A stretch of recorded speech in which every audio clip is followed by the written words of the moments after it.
Itong video na ating matutunghayan ngayon ay tungkol po dito sa kumakalat na balita na gumuho ang third span ng Cabagan Santa Maria Bridge sa may Isabela po. So, makikita kasi natin sa mga comment sections or sa mga postings, sarcastically sinasabi nila na ito po ay Duterte legacy. So parang tinatawanan nila na ito po ay parang may corruption nung panahon ni PRRD. So, with this, salamat dito sa video ni Sef TV na kanya pong kinover nung 2019 panahon ni PRRD. At kung makikita natin yung porsyento nung paggawa ng tulay na ito 2019 ay halos matapos na po. Hindi naman lingid sa kaalaman ng lahat na ito po talaga ay nag-umpisa noong 2014 Pinoy Aquino administration. At initially ang budget dito noong 2014 ay 412.9 million pesos. Ang problema, gumuho yung pangatlong span ng bridge na ito dahil may dumaan na 10-wheeler truck. Isa din ito sa sinisisi, yung 10-wheeler truck. Kung titignan natin ang mga pondo na nailabas dito, babalikan natin at malalaman natin kung sino ba talaga at saan nagkaroon ng corruption dito.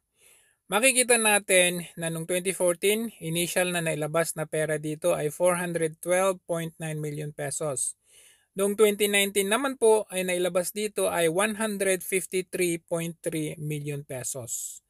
Noong 2023, nailabas po dito ay 274 million pesos para daw ito sa retrofitting at strengthening. Noong 2024, ang nailabas naman ay 115 million pesos para din ulit daw sa retrofitting.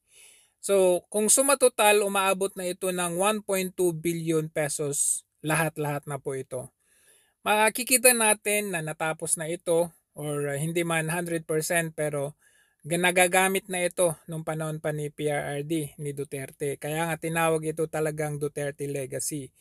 Ngayon, kung titignan natin yung sinasabing gumuho, ano po ang silbi ng 274 million pesos na retrofitting at para sa strengthening noong 2023 na kinuha nila sa 2023 budget sa GAA. And ano din yung silbi, yung kinuha na naman nila noong 2024 last year na 115 million pesos para ulit daw sa retrofitting at strengthening. Kasi kung ito po ay tapos na noong 2019 at ginagamit na, to think na tayo po ay nasa pandemic noong 2019-2020 ay tapos na at ginagamit na ito, bagamat maraming mga dumaan na bagyo at earthquake, natapos pa rin ito. Ngayon, ang kinuha nila ay 274 million pesos 2023. 2024 naman ay 115 million pesos para daw sa strengthening o retrofitting na tinatawag.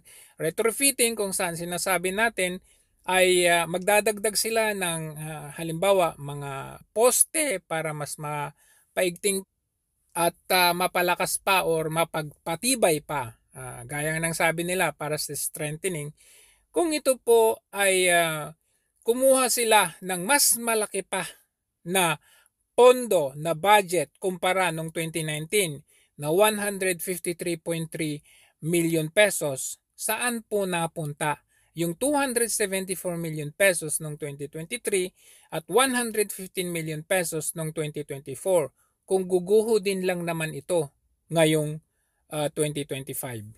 So question po, kayo na po ang humusga kung saan napunta at sino ang dapat sisihin kung saan natin makikita ang corruption dito. Noong 2014 na 412 million pesos, 2019 na 153.3 million pesos, 2023 274 million pesos, 2024 115 million pesos. Kayo na po ang humusga.